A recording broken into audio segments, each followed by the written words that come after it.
দুনিয়ার জীবন কখনো ফুলের বিছানা নয়। দুনিয়ার জীবন কখনো ফুলের বিছানা নয়।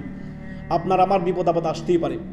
বিপদ আপদ আসলে আপনি মনে করবেন যে এই যে বিপদ আপনার আসছে, আপনি যদি সবর করতে পারেন, প্রকৃতপক্ষে খাঁটি সবর করতে পারেন। আল্লাহ তাআলা কি বলছেন যে আল্লাহর বান্দা যারা খাঁটি বান্দা, যে আল্লাযীনা ইযা আসাবাতহুম মুসিবাতুন ক্বালু ইন্না লিল্লাহি ওয়া ইন্না ইলাইহি রাজিউন। যদি কখনো বিপদ আপদ তাকে স্পর্শ করে, সে কি বলে?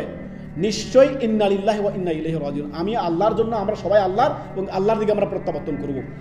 দেখেন, জীবনে যত খারাপ সময় আসুক না কেন, যত বিপদ আপদ আসুক না কেন, আপনি মনে করবেন বিপদের পরে, যেমনই বিপদের পরে ইনশাআল্লাহ আল্লাহ চায় তো এই বিপদ অতি নিকটে আপনার বিপদ কেটে যাবে ইনশাআল্লাহ। এবং কি বিপদের পরে প্রত্যেক কষ্টের পরে স্বস্তি আছে, আপনাকে জানতে হবে, জেনে রাখতে হবে। আল্লাহ রাব্বুল আলামিন কোরআনে বহু আয়াতে মর্মে দেওয়া যাবে। এই মর্মে আপনার সূরা ইনশিরাহ আয়াত নম্বর 6 নম্বরে আল্লাহ তাআলা বলেন, ইন্না মাআল উসরি ইউসরা, ইন্না মাআল উসরি ইউসরা। অর্থাৎ জীবনে যত খারাপ সময় আসুক না কেন, জীবনে যত বালা মুসিবত আসুক না কেন, আপনি মনে রাখবেন প্রত্যেক রাত যতই গভীর হোক, গভীর রাতের পরে ভোর আসে না? অবশ্যই আপনার জীবনেও যতই বিপদ এবং সংকট নেমে আসুক না কেন, আপনার জীবনেও একটা সময় কি আসবে? আল্লাহ রাব্বুল বলছে ইন্না মাআল উসরি ইউসরা। অর্থাৎ আপনার জীবনেও কষ্ট কেটে আপনার জীবনে আলো আসবে ইনশাআল্লাহ। অধৈর্য হবেন না, বেসবর হবেন না। কেননা মুসা আলাইহিস সালাম কি বলেছেন? কাল্লা কাল্লা, কখনো নয়।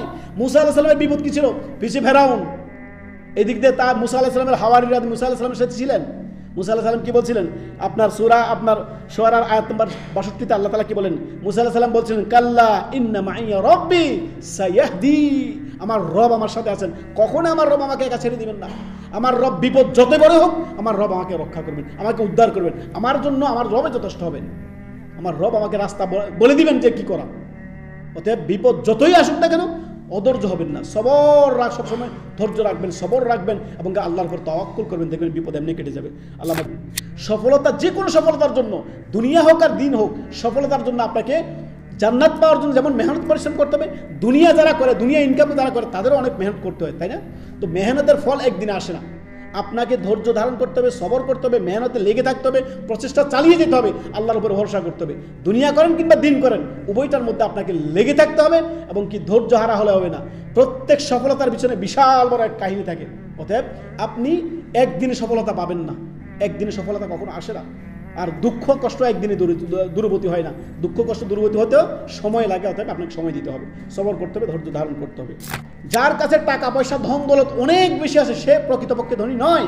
ওয়ালাকিন্নাল গিনা, তবে প্রকৃতপক্ষে ধনী হচ্ছে কে? গিনা আন নফস, যার অন্তর ধনী। আরে অনেক টাকা পয়সার মালিক, অনেক কোটি কোটি টাকার মালিক, হাত থেকে 1 টাকা যায় না।